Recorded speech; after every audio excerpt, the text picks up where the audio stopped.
தோபித்து ஆகமம் 12:7. மன்னரின் இரகசியத்தை காப்பது சிறந்தது, கடவுளின் செயல்களை எடுத்துரைப்பதும் அறிக்கையிடுவதும் அதைவிட சிறந்தது.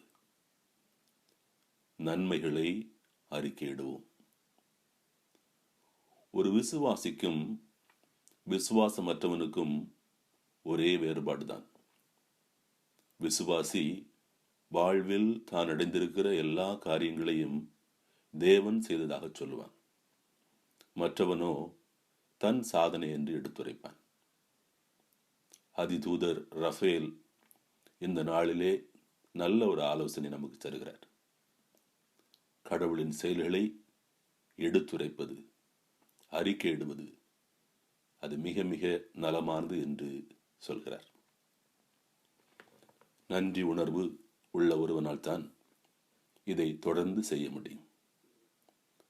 தாவீது கூட சங்கீதம் 103:2 அழகாய் சொல்கிறான், என் உயிரே ஆண்டவரை போற்றிடு, அவருடைய கனிவான செயல்கள் அனைத்தையும் மறவாதே என்று சொல்கிறான். ஒவ்வொரு நாளும் தேவன் ஏராளமான நன்மைகளை நம்ம ஒவ்வொருவருக்கும் செய்கிறார். அதற்கென்று நாம் அவருக்கு செய்ய வேண்டியது என்ன?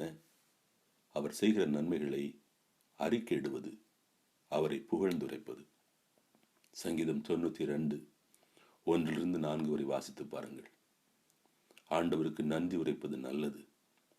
உன்னதரே உமது பெயரை புகழ்ந்து பாடுவது நல்லது. காலையில் உம் பேரன்பையும் இரவில் உம் வாக்கு பிறழாமையும் 10 நரம்பு வீணையோடும் தம்புரு சுரமண்டல இசையோடும் எடுத்துரைப்பது நல்லது. ஏனென்றால் ஆண்டவரே, உம் வியத்தகு செயல்களால் என்னை மகிழ்வித்தீர். உம் வலிமை மிகு செயல்களை குறித்து நான் மகிழ்ந்து பாடுவேன் என்று சொல்கிறார். எனக்கு அருமையானவர்களே, இந்த மனநிலையை நாம் நாளுக்கு நாள் வளர்த்து கொள்ள வேண்டும். அப்பொழுதுதான் அன்னை மரியாளோடு இணைந்து நாமும் பாடலாம். லூக்கா 1:46-49 வரை. ஆண்டவரை என் உள்ளம் போற்றி பெருமைப்படுத்துகின்றது. மீட்பராம் கடவுளை நினைத்து என் மனம் பேருவகை கொள்கிறது. ஏனென்றால் அவர் தம் அடிமையின் தாழ்நிலையை கண்ணோக்கினார். இது முதல் எல்லா தலைமுறையும் என்னை பேருடையவள் என்று சொல்லும்.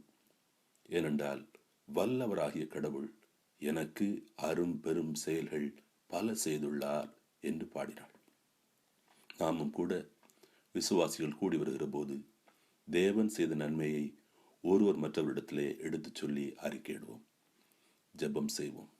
அப்பா, தொடர்ந்து எங்களை ஆசீர்வதிக்கிறதை நாங்கள் நன்றியோடு எண்ணி பார்க்கிறோம். உம் ஆவியானவர் தாமே அதை மற்றவர்களுக்கும் பகிர்ந்து கொள்ள மனநிலையை தருவாராக. இயேசுவின் பெயரால் ஜெபிக்கிறோம். ஆமேன்.